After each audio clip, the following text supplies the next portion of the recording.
мен баягы айылдан бала кезимде көрүп жүргөндө жаңы контролер ушуларды көрүп эле ушу электрик болсо ушундай болот экен деп эле кыялданып койчумун. Анан көрсө энергетик тармагы да ичинен көп эмелерге специалисттерге бөлүнөт экен да, метрологдор, линейщиктер, связь, диспетчер, ушинтип анан келип эле ушинтип бияка келип бул тармакка кирип иштеп баштагандайын анан түшүнүп калдым.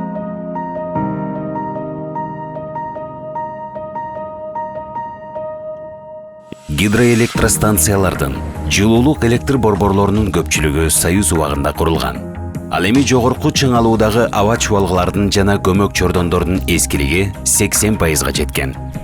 Бүгүнкү күндө биз булардын электр жабдууларын иштөө абалында кармап турабыз жана токтогул суу сактагычындагы суунун көлөмүнөн көз карандыбыз. Анан буюрса эми акырын-акырындап жасап атат проводдорун реконструкция кылып, себеп дегенде эл көбөйдү, заводдор көбөйдү, ишканалар көбөйдү, потребительдер эметип атат, анан нагрузка келип атат да, эми проводдорун алмаштырып атабыз акырын-акырын. Кыргызстанда электр энергиясынын керектөө жылдан жылга өсүүдө. Ал эми электр энергиясынын өндүрүлүшү керектөөгө салыштырмалуу аздык кылууда. Ошондуктан электр энергиясын сарамжалдуу пайдалануу бүгүнкү күндүн талабы. Электр энергиясын үнөмдөйлү.